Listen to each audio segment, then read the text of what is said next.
इससे पहले देखे थे हम किसी डाइपोल के कारण इंटेंसिटी, पहले देखे थे एक्सियल में, फिर देखे थे परपेंडिकुलर डायरेक्शन में, इक्वेटोरियल डायरेक्शन में, तीसरा केस देखे थे हम कि किसी भी एंगल पर। अभी हम देख रहे हैं कि किसी इलेक्ट्रिक डाइपोल के कारण टॉर्क, जब किसी डाइपोल को किसी यूनिफॉर्म इलेक्ट्रिक फील्ड में रख दें तब।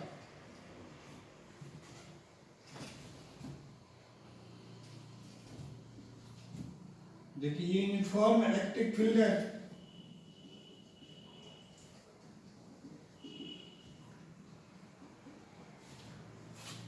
फील्ड है, यूनिफॉर्म है। इसकी फील्ड का इंटेंसिटी E, इसमें किसी डाइपोल को रख दें हम तो टॉर्क की मान कितनी होगी। हम एक डाइपोल लिए,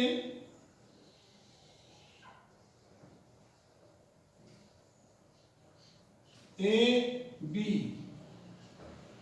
चार्ज इसका -q, इसका चार्ज +q, इसकी ये न्यूट्रल पॉइंट है,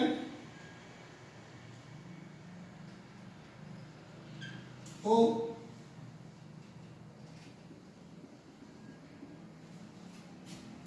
बोलिए इस डाइपोल की लेंथ है 12L, यानी ए बी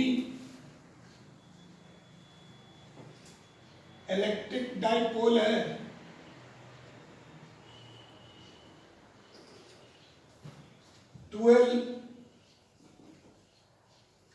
इफेक्टिव लेंथ है, ओ न्यूट्रल पॉइंट है,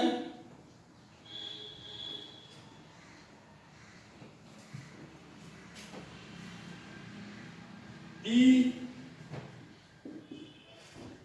इलेक्ट्रिक इंटेंसिटी है,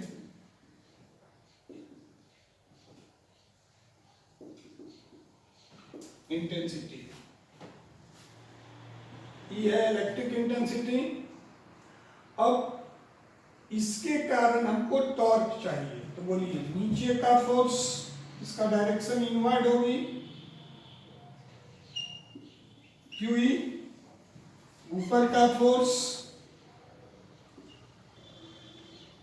QE, यानी फोर्स हो जाएगा इसका QE।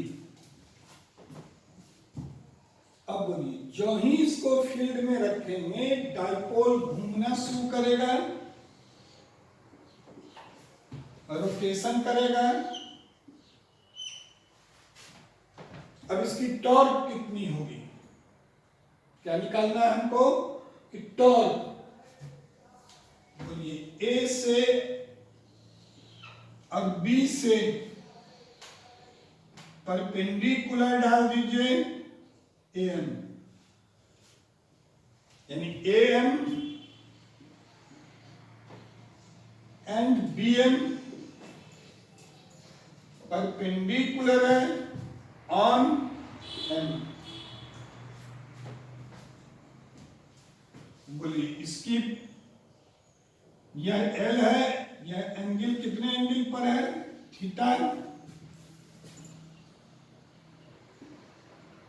एंगल है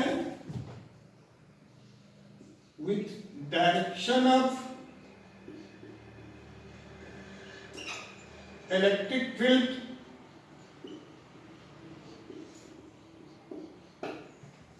तो AM का मान इसकी परपेंडिकुलर डिस्टेंस होगी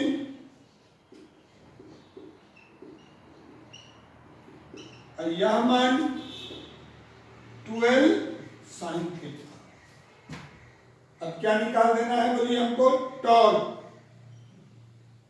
क्या निकालना है, टॉर्क। कितनी टॉर्क होगी, टॉर्क की फॉर्मूला होती है फोर्स इनटू परपेंडिकुलर डिस्टेंस, या फोर्स है या भी फोर्स है, तो फोर्स को परपेंडिकुलर डिस्टेंस से गुना कर दीजिएगा, क्या निकल जाएगा बोलिए? टॉर्क।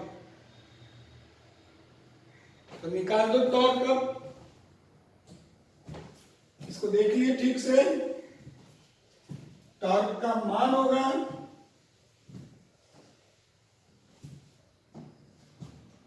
टॉर्क हो गया इसका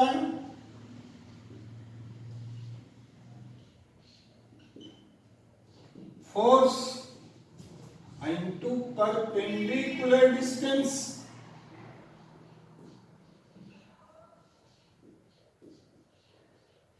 फोर्स को किससे गुना कर दिया? परपेंडिकुलर डिस्टेंस से गुना कर दिए, क्या निकल जाएगा बोलिए? टॉर्क। फोर्स का मान है QE, परपेंडिकुलर डिस्टेंस का मान AM, और AM का मान था 12 sin थीटा। कितना था बोलिए? 12 sin थीटा। इसको सॉल्व कीजिएगा, E रहने दीजिए, Q into 12 sin theta, Q into 12 का मान P, dipole moment, dipole moment यानी टॉर्क का मान P sin थीटा।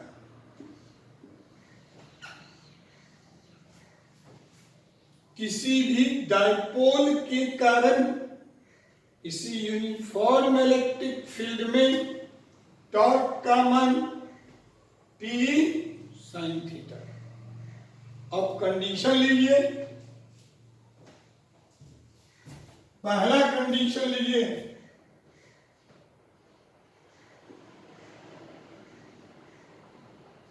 थीटा का मान 0 डिग्री लीजिएगा, तो साइन 0 डिग्री का मान 0, टॉर्क का मान P sin 0 0 हो जाएगा। इसको हम कहते हैं स्टेबल इक्विलिब्रियम।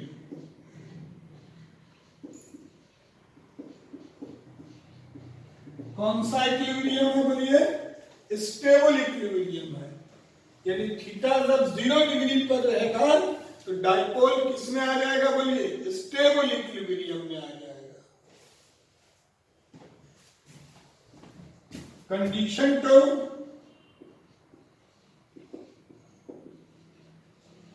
थीटा का मान 180 डिग्री यानी अपोजिट हो जाए पोल,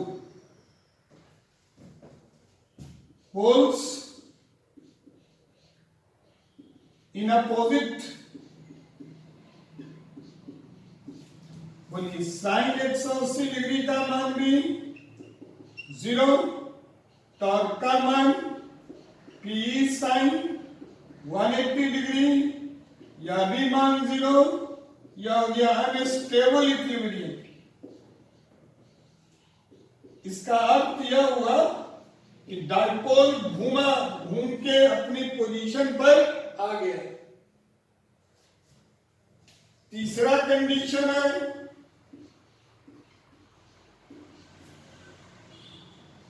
कि थीटा का मान 90 डिग्री हो,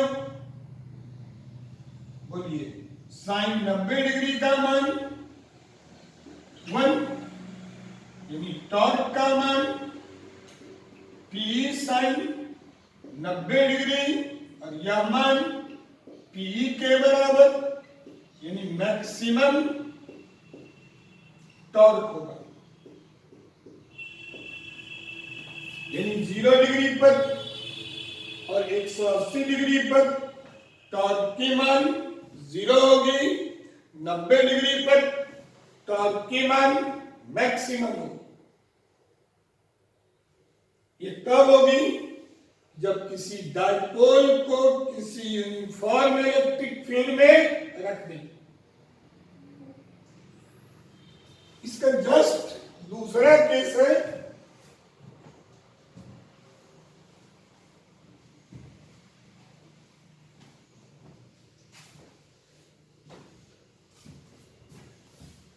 कि तो टॉर्क निकाल लेते हैं। अब पोटेंशियल एनर्जी निकालिए। पोटेंशियल एनर्जी या वर्क डन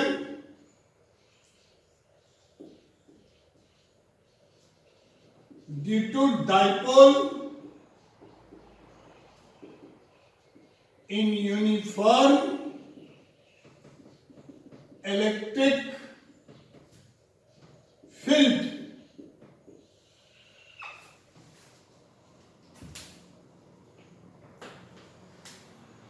मान लिए हम ये डाइपोल यूनिफॉर्म इलेक्ट्रिक फील्ड में घूमा और कितना एंगल रोटेशन किया D theta. Let d theta rotation of dipole in uniform electric field। और ये जो d theta घूमा इसके कारण dw वर्क डन किया। यही वर्क डन पोटेंशियल एनर्जी के बराबर। अब इसकी वर्क डन निकाल लीजिए। dw का मान टॉ डी थीटा, टॉ डी थीटा, टॉ का मान आप निकाल चुके हैं। यह मान टॉ का मान P sin theta into d theta dw का। अब यदि यह rotation if rotation taken θ1 to θ2 angle, अब टोटल वर्क डन कितना हो जाएगा इंटीग्रेट कर दीजिएगा।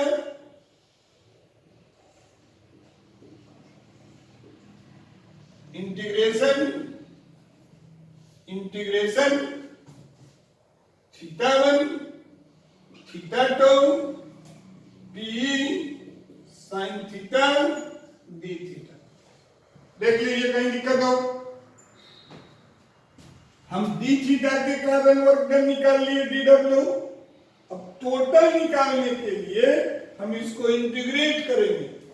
और कहां से कहां इंटीग्रेट करेंगे तो मान लेते हैं कि θ1 पर था और कहां चल गया θ2 पर। dw का मान w यही पोटेंशियल एनर्जी कर सकते हैं, वर्क डन कर सकते हैं। यह मान P बाहर निकाल लीजिए। साइन थीटा का integration minus cos theta θ1 to θ2। देख लीजिए कोई दिक्कत है। अब लिमिट पुट कीजिए। पहले θ2 पुट कीजिएगा और फिर माइनस करके θ1 यानी वर्क डन या पोटेंशियल एनर्जी बराबर होगा minus P cos θ2 minus cos θ1। यही वर्क डन या पोटेंशियल एनर्जी की फॉर्मूला। अब इसमें कंडीशन लेना पड़ेगा आपको। फिर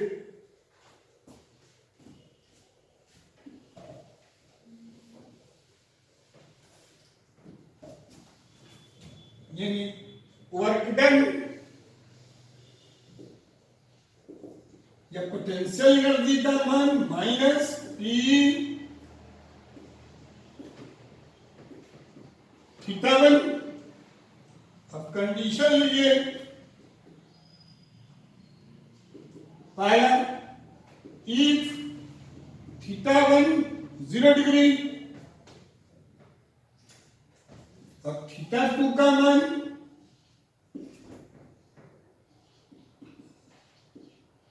नब्बे degree,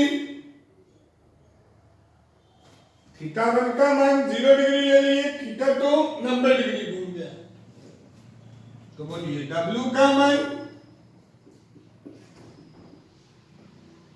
cos 90 degree minus cos 0 degree, यानी यह मान माइनस पी cos 90 डिग्री का मान 0,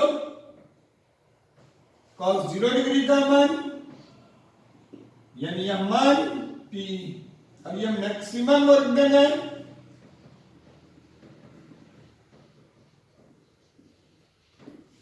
कैसा वर्क डन है बोलिए, मैक्सिमम।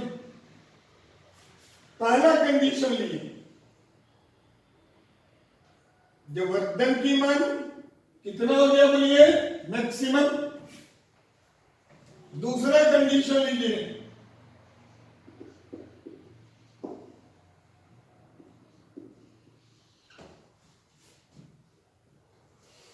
इफ थीटा वन का मान थीटा के बराबर और थीटा टू का मान 90 डिग्री, यानी theta one theta two theta पर है, थीटा एंगल से 90 डिग्री पर गया, तो बोलिए W का मान minus P cos theta two 90 degree है माइनस cos थीटा, यानी यह मान हो गया 0 P cos थीटा। उल्टा दीजिए कंडीशन,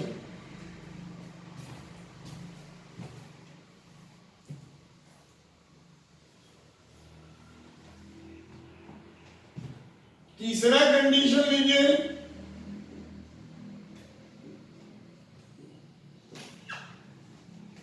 कंडीशन 3 ले लीजिए। तीसरा कंडीशन लीजिएगा, इफ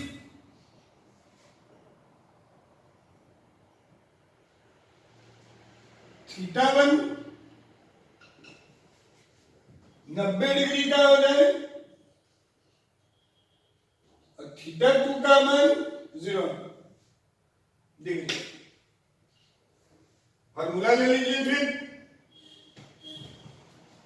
बोलिए W का मान P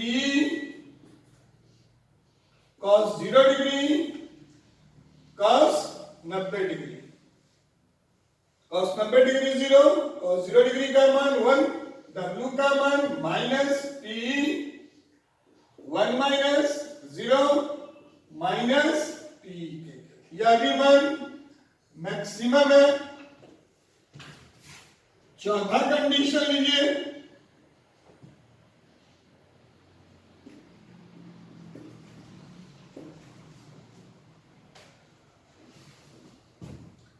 जब थीटा वन का मान थीटा हो, थीटा टू का मान 180 डिग्री हो, या 0 से भी 180 ले सकते हैं, बोलिए W का मान P cos 180 degree minus cos theta, cos 180 degree का मान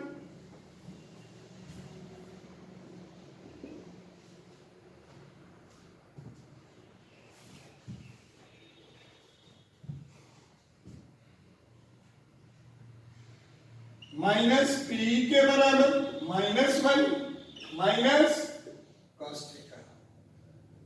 सॉल्व कर लीजिएगा, W का मान P 1 प्लस cos थीटा। यानी बहुत सारा कंडीशन हो सकती है, हर अलग अलग एंगल पर। यानी हम निकाले किसी भी डाइपोल के कारण पोटेंशियल एनर्जी, दो फार्मूला हुआ, टॉर्क का formula P sin theta, work done या पोटेंशियल एनर्जी का formula P cos theta 2 minus cos theta 1। यानी अब तो निकाले हम कि किसी भी डाइपोल के कारण टॉर्क कितनी होगी, पोटेंशियल एनर्जी कितनी होगी किसी भी यूनिफॉर्म फील्ड के अंदर। जो नेक्स्ट वीडियो होगा उसमें अब हम लोग डाइपोल के को छोड़ के आगे बढ़ जाएंगे, देखेंगे कि फ्लक्स किसको कहते हैं, इलेक्ट्रिक फ्लक्स क्या है। तो अगला वीडियो में क्या पर आ जाएंगे बोलिए हम, तो फ्लक्स पर आ जाएंगे।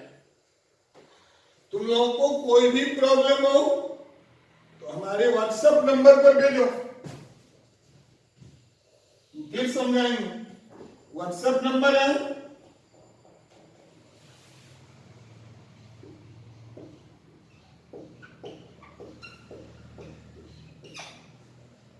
वीडियो को बार बार देखो और इस नंबर पर भेजो तुम लोग क्या प्रॉब्लम हो रही है।